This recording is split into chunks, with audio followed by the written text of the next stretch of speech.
Thank you for joining us live with the Miami's Community News, and I'm Michael Miller. Our guest today is Vanessa de la Osa, the founder and wellness coach of Snapback.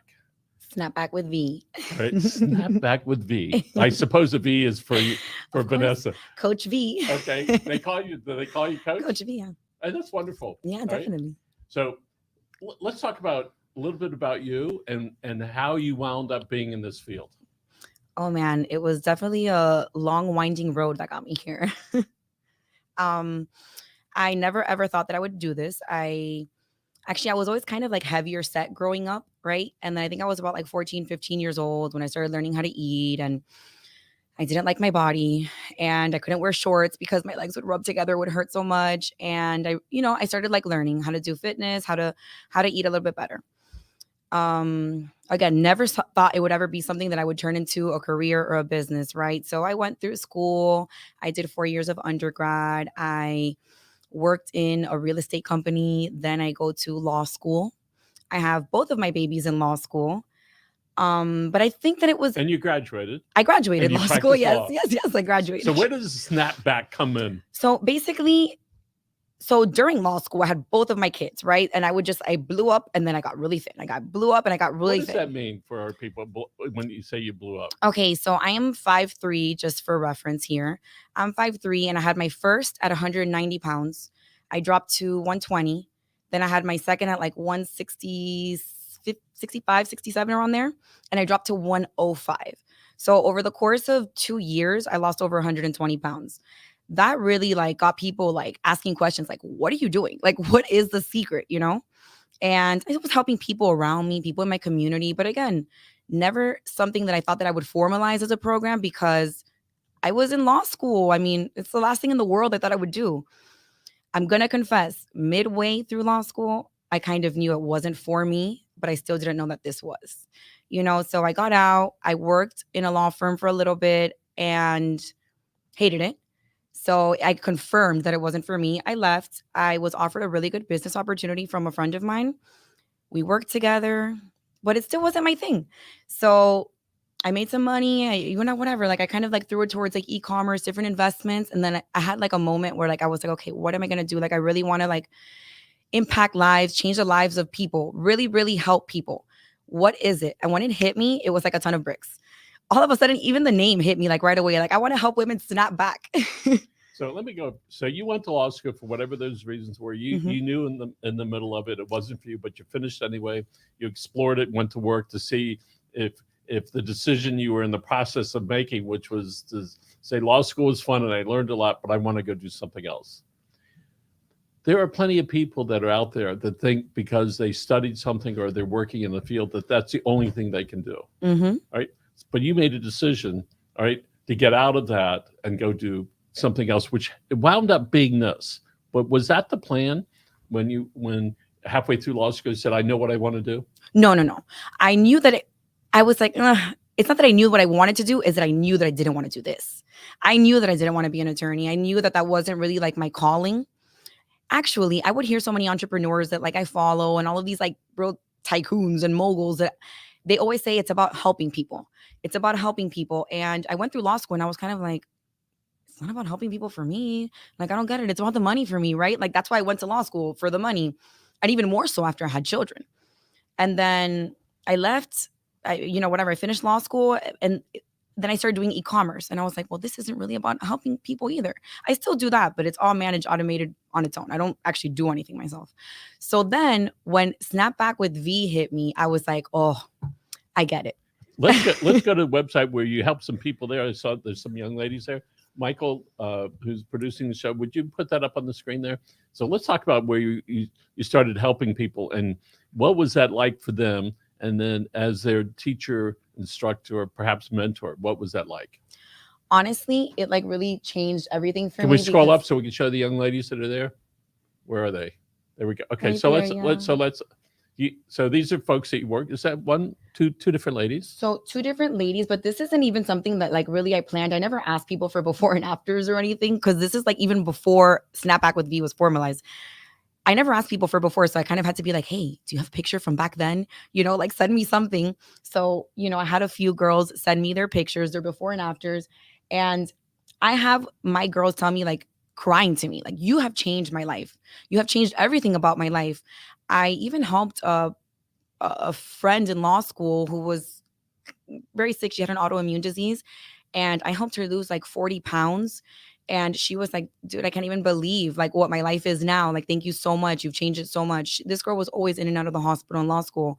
And I was like, wow, and her body changed throughout it because of it. And right after I helped her, and she was able to snap back and get her body back. So that's really where it like was birthed from. I have my girls crying to me, like, you're changing my life. It's a body and transfer, like, life transformation program. So in the olden days, like 4 years ago, all right, there were a The lot of olden people days. that would go to a place, Mhm.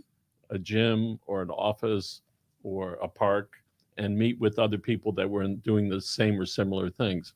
So tell us about the unique things that you do without actually the people going to a place. So my program is actually fully virtual. Okay. Can we scroll that up just a little bit? So if somebody wants to talk to you the other way, yeah, there we go. If somebody wants to reach me, they could go to your website. Yeah, they just click there. Uh, They can book their free consultation. It'll send them their Zoom link, Yes. and they'll be ready to go. And we get right on. So explain to me why you thought that process would work instead of having a place. We'll come to the office or come to the park. Well, actually, in law school is when I thought about that for the first time. I had even pitched it to a friend of mine, like, oh, let's do virtual office, like virtual law, virtual this. And that was in September, October of 2019. Then the pandemic hit in 2020, and I'm like, damn it. Like, it just created so much competition for me because now I see that everybody else is going virtual. And honestly, the reason that I don't have brick and mortar, like a brick and mortar location, is because I can help so many more women. I can impact so many more lives by doing it virtual. And then they have their onboarding. When they sign up, they get a scale, measuring tape, and a heart rate monitor sent directly to their homes. And based off of that is where we come up with like their meal plan. The heart rate monitor is to get their resting heart rate. Measuring tape is so that we can measure the different parts of their body to measure their body fat. And the scale is because I want my girls weighing themselves daily, kind of just like to keep themselves accountable and whatever. They have their Monday weekly check-ins. Their Monday weekly check-ins where we measure again the body fat. We measure the body fat, and then we adjust the diet according to their progress. So if the girls have been doing amazing and they've been really following the diet, for sure we're going to be adjusting. If they haven't been being that great, then it's going to be the same diet because you haven't been putting in the work. So you in the beginning, you talk about just nutritional things to try to get their eating under control. Yeah, because I feel like a lot of people's biggest problem is that when they start like a meal plan or whatever it is, first off, people give you like like they say customized, but it's like one size fits all. They kind of just give you what they give to everybody else. This is actually like customized completely, right? But in addition to that, they start a fitness plan right away. So we don't do that at Snapback with V because I think it's so essential for my girls to actually learn how to eat first and then start incorporating exercise. Why? Because the more you start working out, the hungrier you get, making it almost impossible to remain at a caloric deficit while you're even trying to learn how to eat, trying to learn all of these new habits. It's like it's too much too fast. And then that's when the cheating comes in, or cheating on the diet, whatever. I don't even like to call it a diet. It's like a new life. It's a lifestyle change. And so month 1 is really focused on the nutrition. We do some very light exercising, like walking or body weight exercising towards the end of the month. Month 2 is diet and exercise. And month 3 is a combination of diet, exercise, and mindset. Mindset because there's so many people out there that will tell you that you can't do it. And so many and it's usually like your closest friends and family to tell you that. So I really wanted to help my girls like get into the zone and really like get disciplined and kind of shut out the naysayers, shut out that noise, because it's not about that. They really have to get their mindset right in order to be able to keep these habits for the long term and really create a lifestyle. They are not the only ones that benefit. I work with a lot of moms. So now their kids are eating healthier. Their husbands or wives are eating healthier. It really changes the lives of not just them, everyone around them. So it's just so important. And it changed my life. I'm able to relate so much to my clients when I talk to them because they'll be like, oh my God, I feel like I'm so uncomfortable, or my knees hurt. Like I feel pins and needles, or I'm having a hard time breathing because of the weight. And I'm like, yeah, been there, done that. So I could so relate. And they really need that support system and someone that understands them. And that's what I do. The whole time, I'm your accountability coach So these for the women, 90 days. these women also rely on you for guidance and many of the things that they're working on. And do you find that some of these women are sharing things with you about what they're going through that they really haven't shared it with other people? Oh, definitely. Definitely. Because actually, they all tell me it's my husband or it's my best friend or it's my mom, like whatever, whoever they live with is typically the people that are like discouraging the process, right? They're like, no, no, no, no, no. Or like the husband will bring home like a box of pizza, like, let's go. And I'm like, oh man, that doesn't help when you're trying to make a lifestyle change. So why do we as human beings tend to do that? Which is somebody's trying something different, but yet we wind up not being as supportive as we perhaps could be.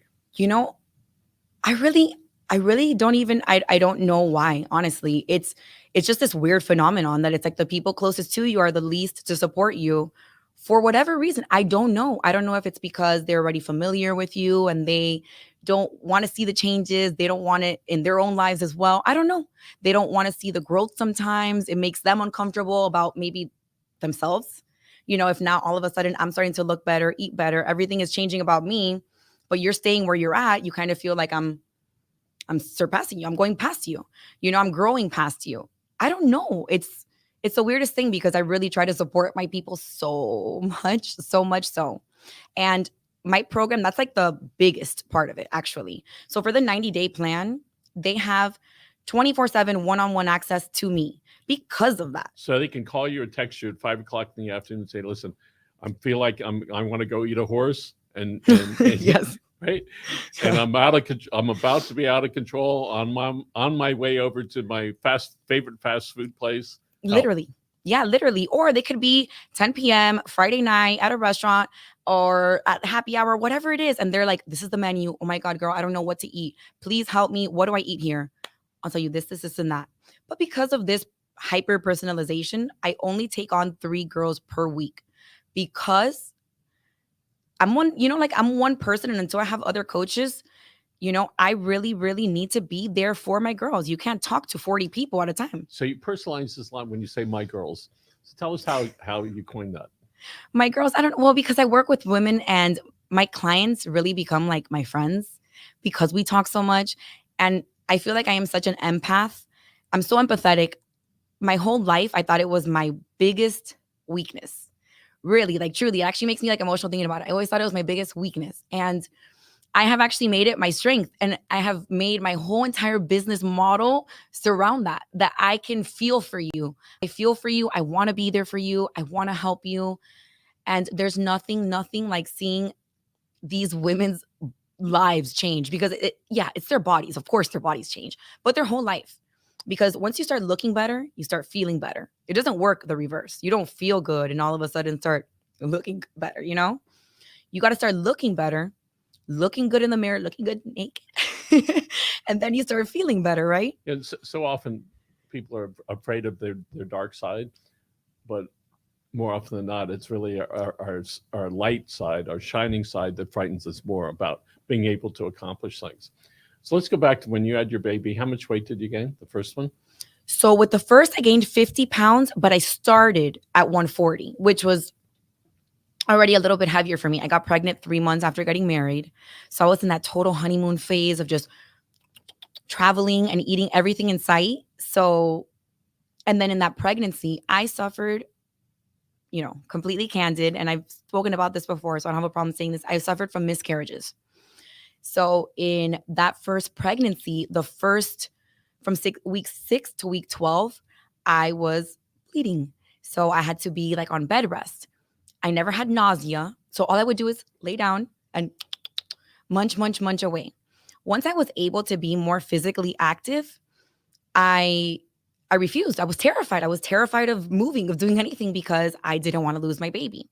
I mean, I was so traumatized that I had my baby shower and I didn't even want to open up gifts because I was so scared of God forbid something happening.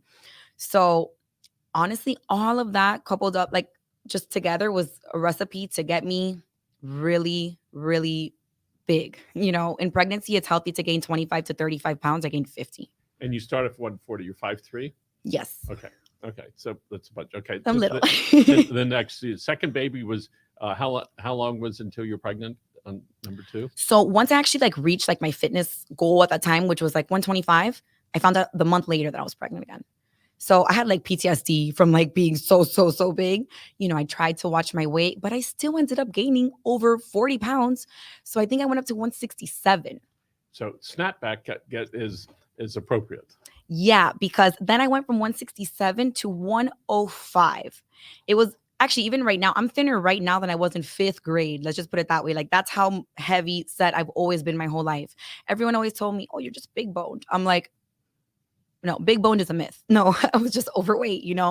So yeah, that's where it was birthed from. And then in the beginning, with my first pregnancy, everybody was like, oh, you're not going to be able to lose the weight. You're not going to be able to. I was like, okay, watch. I did it. Then with the second one, oh, now you're really not going to be able to lose the weight. You just got really lucky the first time. This time it's going to be much, much harder. Your metabolism has changed. I'm like, okay. When I did it that second time, they're like, oh, what are you doing? Like, what is it that you're doing? What is your secret? And the secret is that there is no secret, I just had to, zip it tight and eat better. And that's how I did it. So I would lose the weight by eating better, then working out after. So it seems to me you have a couple different types of client. One, that someone that is just had a baby that wants to get back into shape, wants to be confidential with somebody, be able to talk to them. They don't want to be in a big setting with 20 other people or 30 other people there. That really needs that extra guidance as they're going through that. Is there another set of women that that you can help that have not had recent babies? Yes, of course. Actually, I do have clients that are actually very, very thin. So I have clients that are thin that they are trying to put on weight. They're trying either to muscle mass, and it's been impossible for them. They typically don't know what to eat, don't know what kind of exercises to do. So for those kinds of clients, I do incorporate exercise right from the beginning. The no exercising are for my weight loss clients, but I also help them burn fat and put on muscle mass when you're thin.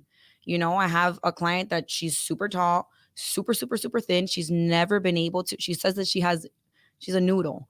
Like, she's like just, so tall and thin. But no, I'm helping her put on, and she looks amazing. And folks, this is the personality. This is for real. All right. So we have about 5 minutes left. All right. Mhm. So if somebody wants to reach you, they can go to the website. They can find out more information. Yes. They could fill out the form there, and you could communicate with them. And it doesn't matter whether in the Miami or somewhere else, and you'll be able to get that vital information and review the 90-day program with them, right? And then after the 90 days, they make a decision whether to stay or not. We know that a commitment is important, and it's so hard for many of us to make that commitment. Somebody says, well, I just want to see if it works. And what do you tell somebody if they say to you, how do I know it's going to work? It's literally guaranteed. It is tried and true and proven, and it's been done over and over and over again. When I say it's customized meal plans, I don't mean like, customized to like a weight range, an age range. No, it's customized to you. So based on your height, your weight, your resting heart rate, your body fat percentage, we take all of that into account, and I plug it in. And that's how I determine what your caloric intake should be to achieve your desired results. So if you're also exercising, we put that into account. All of that is put into account to have your customized meal plan to achieve your desired results. It is that customized. You can do a Zoom call with them. You can email, right? You can do a phone call, all those things to find out if you guys are a right fit, because that's really what it's about. Is there some magic that happens and their confidence in each other that they can get that done? Definitely. Right. And I find that more often than not, because I'm such an empath, I could really relate to so many different kinds of women, so many different kinds of personality types even. I could relate. So we're going to wrap it up here. What I'd like you to do, I want you to talk to a young woman, 16 to 23 years old. They're wondering about their life. They've just been through the pandemic and they survived. And I would like you to give them some words of encouragement. You can look right into this camera right over there. Okay, so if you are between 16 and 23 and you don't know what to do with your life, don't freak out about it. Don't freak out about it at all, because no one knows what they want to do with their life at 18 years old. And that's okay. Try different things, travel, live a life, definitely get some sales right in there so that you can get that skill, because sales skills are really the most important thing in everything, whether it be to be a doctor, to be a lawyer, to be, I don't know, to have your own boutique, whatever it is. That's a really, really great technique to learn. And just make sure that you, instead of wasting so much money on school, make sure that you acquire skills that add value to you, to who you are as a person. Because the more value that you have to add, the more that, the more clients you're going to get. Whatever it is you end up doing, the better it's going to be for you. But don't be scared if you don't know what you want to do yet. Just try different things and you'll see what your bread and butter is. Terrific. Again, folks, Vanessa De La Osa, the founder and wellness coach of Snapback with Coach V. You can look her up all over the place. She's on Instagram and all over the web, and it's been terrific. It's been so wonderful. It's a real deal, folks. Vanessa, thank you so much. Appreciate it. So nice to be here. Michael, the producer, thank you very much. And we're going to say over and out. Have a great day, folks.